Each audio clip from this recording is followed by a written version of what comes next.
च्या सुरुवातीलाच बातमी पंढरपुरात चंद्रभागा नदीच्या पाणी पातळीत मोठी वाढ झाल्याचं कळतंय। चंद्रभागा नदीने आता धोक्याची पातळी ओलांडली आहे। दरम्यान उजनी आणि वीर धरणातनं सध्या 1,95,000 क्युसेकनं विसर्ग सुरू आहे। त्यामुळे पंढरपूर मंगळवेढा मार्गावरील पूल सुद्धा पाण्याखाली गेलाय आणि याचाच आढावा घेतलाय आमच्या प्रतिनिधींनी। उजनी आणि वीर धरणातून काल सोडलेले 1,95,000 क्युसेक्स पाण्याचा विसर्ग पंढरपूरमध्ये येण्यास सुरुवात झालेली आहे। आपण बघू शकतो की आता हीच चंद्रभागा नदी जवळपास 1,72,000 क्युसेकच्या विसर्गाने दुथडी भरून वाहताना आपल्याला खरं तर पाहायला मिळतं।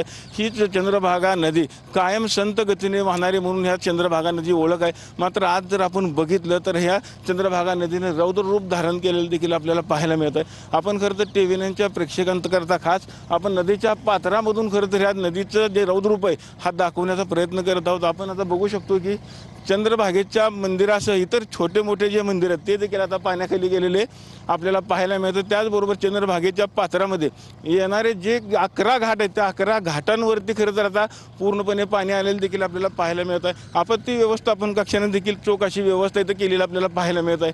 खरं तर प्रत्येक घाटावरती आज बॅरिकेडिंग देखील लावण्यात आलेलं आपल्याला इथं दिसत आहे, जेणेकरून कुठल्याही भाविकानं ह्या चंद्रभागेच्या पात्रात स्नान करण्याकरता येऊ नये अशी व्यवस्था खरं तर इथं केली आपल्याला पाहायला मिळत आहे। तर प्रशासनानं खरं तर या नदीकाठच्या लोकांना सतर्कतेचा देखील इशारा दिलेला आहे। मात्र आज वर येणारी जी आवक आहे उजनी आणि वीर धरणामध्ये येणारी आवक खरं तर मंदावली असल्यामुळे उजनी धरणातून येणाऱ्या पाण्याचे जी आवक आहे ती देखील आता 1,35,000 क्युसेक्सवर करण्यात आलेली आहे। त्यामुळे दुपारनंतर कदाचित हे पाणी आहे असं राहील आणि त्यानंतर पाणी ओसरायला देखील सुरुवात होईल असा प्रशासन खरं तर अंदाज व्यक्त केलेला आहे।